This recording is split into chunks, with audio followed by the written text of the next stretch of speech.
اسلام کی تعلیم بڑی متوازن ہے. ایک طرف سوال کی مذمت ہے، مت اپنا دستے سوال دراز کرو کسی کے سامنے. جو شخص ہاتھ پھیلاتا ہے مانگنے کے لیے، وہ اپنی عزت نفس کو ہتھیلی پر رکھ کر آپ کے سامنے پیش کر رہا ہے، اور آپ ٹھوکر مار دیتے ہیں اس کی عزت نفس کو. مانگو اللہ سے، اللہ کسی کے دل میں ڈالے تمہاری ضرورت پوری کر سکتا ہے، بغیر اس کے کہ تم کسی کے سامنے دستے سوال دراز کرو. تو سخت مذمت ہے. اور خاص طور پر بیگری جو ایک انسٹیٹیوشن بن گیا ہے، ایک پیشہ بن گیا ہے، وہ تو اسلام کی تعلیمات کے منافی ہے. اور جس طرح کی ہم خیرات بانٹتے ہیں، 5 روپے کا نوٹ دے رہے ہیں مانگنے والوں کو، مسجدوں کے باہر سمجھ رہے ہم نے حاتم طائی کی خبر کو لات مار دی، حالانکہ حقیقت میں آپ انسٹیٹیوشن آف بیگری کو سپورٹ کر رہے ہیں.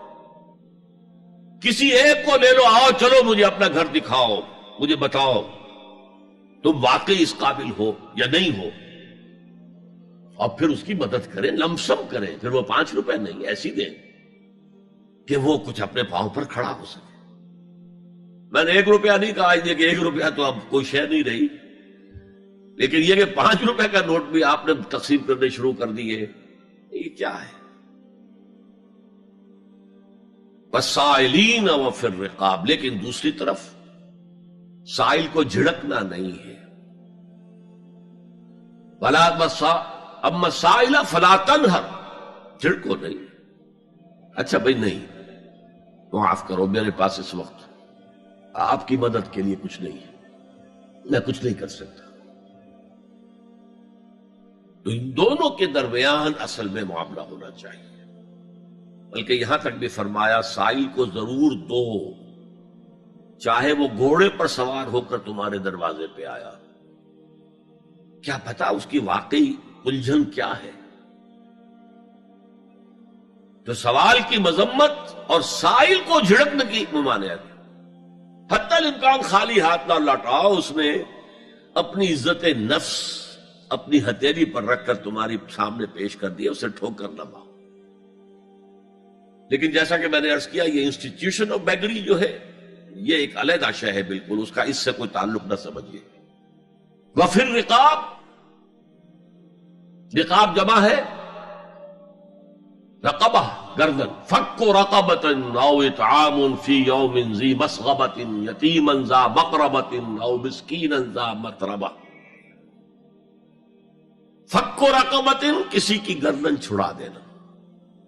اس وقت سب سے بڑی اپلیکیشن اس کی تھی غلاموں کو، کنیزوں کو اپنے پیسے سے خرید کر آزاد کر دینا. بہت بڑی نیکی، بہت بڑی نیکی. اور حضرت ابو بکر رضی اللہ تعالیٰ عنہ کے دفتر فضائل میں سب سے اونچا کام یہ ہے کہ جن غلاموں کو اور جن کنیزوں کو ستایا جا رہا تھا، دیئر اونرز، دیئر ماسٹرز، ان کے آقا کو حق حاصل تھا، جو چاہے کریں ان کے ساتھ، قتل کرنے کوئی پوچھنے والا نہیں ہے. میں پہلے بھی عرض کر چکا ہوں، میری ملکیت ہے، جیسے میری بکری میری ملکیت ہے، میں نے اس کو ذبح کیا، گوشت کھا لیا، تم کون ہوتے ہو پوچھنے والے؟ میرا غلام تھا، میں نے قتل کر دیا، تم کون ہو پوچھنے والے؟ ان کو حضرت ابو بکر نے خرید کر آزاد کیا اور منہ مانگے دام دیے. حضرت بلال کے لیے امیہ ابن خلف نے اتنی بڑی رقم مانگی، حضرت ابو بکر نے کہا ٹھیک ہے لو. باپ نے کہا بھی ابو قحافہ نے، ابو بکر کو کوئی غلام خریدنا ہی تھا تو کوئی طاقتور آدمی جو کام آ سکے کہیں، اس کو خریدنا چاہیے. مجھے کیا پتا ابو بکر کس لیے خرید رہا اور کس کے لیے خرید رہا.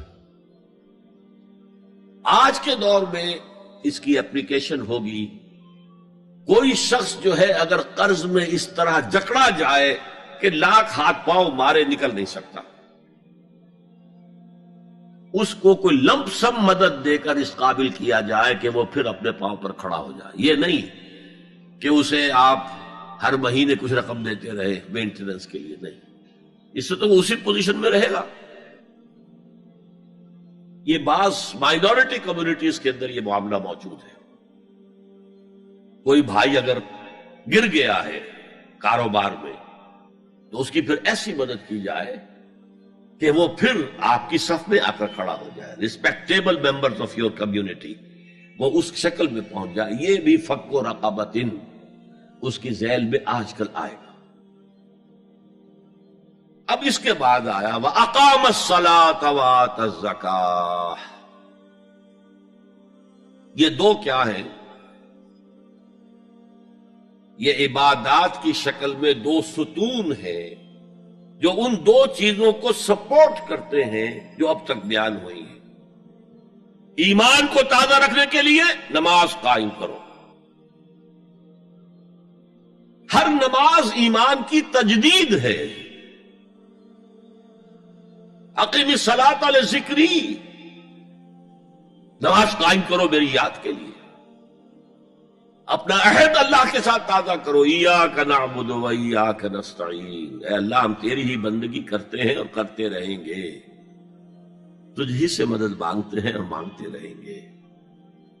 اپنے اس عہد بندگی کو تازہ کرو، ایمان کو تازہ کرو. الحمدللہ رب العالمین الرحمن الرحیم. ایمان باللہ تازہ ہوا نا. مالک یوم الدین، ایمان بالآخرہ تازہ ہو گیا نا. یہ ہے ایمان کو قائم رکھنے کے لیے، نیکی کی اس روح کو برقرار رکھنے کے لیے اللہ تعالی کی طرف سے یہ ستون ہے. الصلاۃ عماد الدین، دین کا ستون ہے یہ نماز. اس بحث میں اس کا مقصد کیا ہے وہ میں نے بیان کر دیا. بعد میں کیوں آ رہا ہے؟ لیکن اصل شے ہے ایمان، اور ایمان کو سپورٹ کرنے والا ستون ہے نماز. عملی نیکی میں اصل شے ہے ہمدردی، ہمدردی میں مال خرچ کرنا، اور اس کے لیے ستون ہے زکوٰۃ. کم سے کم یہ 2.5% تو نکالو، بوتل کا کارک تو کھل جائے، پھر اور بھی دو اور بھی دو اور بھی دو. یہ تو obligatory ہے، یہ تو فرض ہے، یہ تو لازم ہے. لیکن مقصد کیا ہے؟ اس کو جو سمجھ لیا بس یہی زکوٰۃ ہی ہمارے ذمے میں ہے، وہ بڑے مغالطے میں. حضور نے فرمایا صلی اللہ علیہ وسلم ان فی المال حقا سوى الزکوٰۃ. اے مسلمانوں یہ نہ سمجھنا کہ بس زکوٰۃ ادا کر دی تو تمہارے مال کا سارا حق ادا ہو گیا. ان فی المال حقا سوى الزکوٰۃ، تمہارے اموال میں حق ہے اللہ کا زکوٰۃ کے علاوہ بھی. اور پھر آپ نے یہ آیت پڑھی وَآتَى الْمَالَ عَلَىٰ حُبِّهِ ذَوِي الْقُرْبَىٰ وَالْيَتَامَىٰ وَالْمَسَاكِينَ وَابْنَ السَّبِيلِ وَالسَّائِلِينَ وَفِي الرِّقَابِ وَأَقَامَ الصَّلَاةَ وَآتَى الزَّكَاةَ. یہاں آتا زکوٰۃ تو ہے ہی ہے، اس سے پہلے جو آ رہا ہے یہ سرپلس ہے، اس سے آگے کی بات ہے، یہ ایڈیشنل ہے. اسی لیے جب انفقوا انفقوا انفقوا انفقوا انفقوا کی جو تکرار ہوتی ہے قرآن مجید میں، تو ایک جگہ پھر سوال کیا صحابہ نے کتنا خرچ کرے حضور؟ فرمایا قل العفو، کہہ دو جو بھی ضرورت سے زائد دے ڈالو. Don't accumulate, don't retain any thing.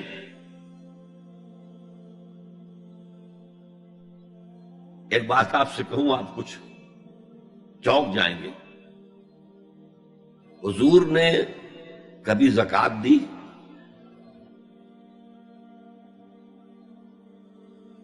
کبھی نصاب کے بقدر پیسہ آپ کے پاس جمع ہوا کہ آپ پر زکوٰۃ واجب ہوتی؟ کیسی عجیب بات ہے. ارکان دین میں سے ایک رکن سرے سے غائب. کبھی آپ نے مال رکھا ہی نہیں. حضور کا اسوہ ہم جانتے ہیں، مسواک کر لی ہے، پانچے جو ہے ٹخنے سے اوپر کر لیے ہیں، یہ اسوہ ہے. ہاں ہے، یہ بھی ہے، ٹھیک ہے، سنت ہے. اسوہ تو یہ ہے. اور صرف آپ کا نہیں، جنہیں ہم کہتے ہیں فقراء صحابہ، ابو ہریرہ، ابو ذر،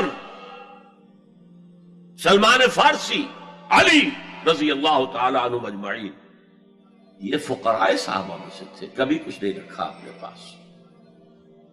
میں نے بتایا تھا آپ کو شاید کہ حضرت علی کی جب شادی ہو رہی تھی حضرت فاطمہ سے، کوئی مکان تھا ہی نہیں، کہاں لے کے جائے؟ ایک انصاری نے ایک حجرہ دیا ہے اپنے مکان کا، اس میں حضرت فاطمہ ودا ہو کر گئی. He didn't have any home. ابو ذر وہ تو دوسری انتہا کو چلے گئے تھے.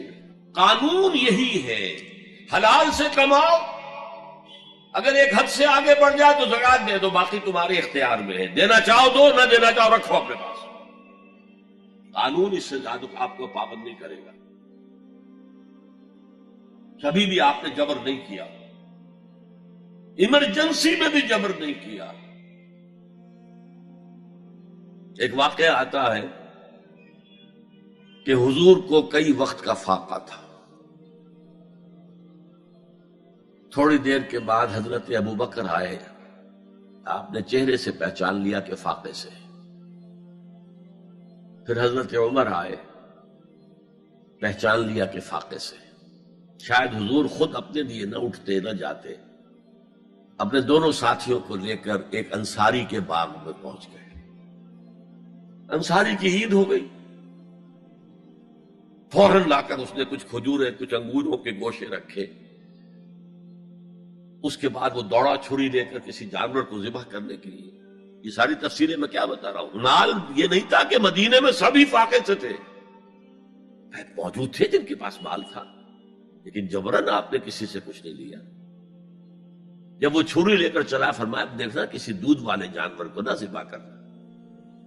بہرحال کچھ دیر کے بعد وہ گوشت پکا کر لایا، روٹیاں رکھی. اس کے بعد حضور نے ایک روٹی پر چند بوٹیاں رکھ کر کہا یہ عائشہ کو دے آؤ، اسے بھی کئی وقت کا فاقہ ہے. اور پھر حضرت عمر کی طرف رخ کر کے کہا عمر یہ ہیں وہ نعمتیں جس کا حساب دینا پڑے گا اللہ کے ہاں. فَأَمَّا بِنِعْمَةِ رَبِّكَ فَحَدِّثْ، اور یہ جو فرمایا گیا الہاکم التکاثر میں نعمتوں کا حساب لیا جائے. وَلَا تُسْأَلُنَّ يَوْمَئِذٍ عَنِ النَّعِيمِ، فرمایا یہ نعمتیں ہیں. یہ ہے اصل میں انفاق کا معاملہ. آپ کے اس پر چھوڑ دیا گیا ہے. جتنا بھی آپ میں جذبہ ہے، جتنا بھی آخرت کا یقین ہے، اتنا ہی آپ پسند کریں گے کہ آخرت کے بینک میں جمع کرائیں، یہاں کے بینکوں میں کیوں جمع کرائیں. یہاں کتنا دے دیں گے آپ کو؟ 10%، 20%. وہاں 700% ملتا ہے. 700% نہیں، 7,000، 700 گنا. Why to keep it in these banks؟ حضرت مسیح کا جو پہاڑی کا واس بہت مشہور ہے، سرمن آف دا ماؤنٹ، بڑے پیارے الفاظ ہیں. میں آپ سے اپنا تاثر عرض کیے بغیر نہیں رہ سکتا. جہاں تک مواعظ کا تعلق ہے، جو حضرت مسیح کے مواعظ آئے ہیں ان سے اونچے واعظ کوئی ممکن نہیں. اسی میں یہ جملہ بھی ہے، دیکھو اپنا مال زمین پر جمع نہ کرو. جہاں چوری بھی ہوتی ہے ڈاکہ بھی پڑتا ہے، کیڑا بھی خراب کرتا ہے.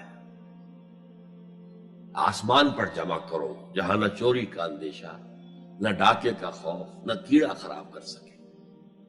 اس لیے کہ میں تم سے سچ کہتا ہوں کہ جہاں تمہارا مال ہوگا وہیں تمہارا دل ہوگا. مال یہاں ہوگا تو دل اٹکا ہوا ہوگا، اور فرشتے اس طرح گھسیٹ کر کھینچیں گے آپ کی جان کو جیسے کہ سیخ پر سے کباب کھینچا جاتا ہے.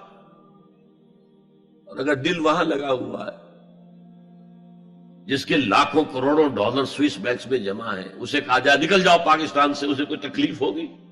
نکل جاؤ فلاں ملک سے، ملک بدل کرتے تو کیا تکلیف؟ میرے بینک کے اندر پیسے ہیں. البتہ جس کا باہر کچھ نہ ہو اسے اگر یہ دی جائے سزا تو اس کی تو جان پر بن جائے گی.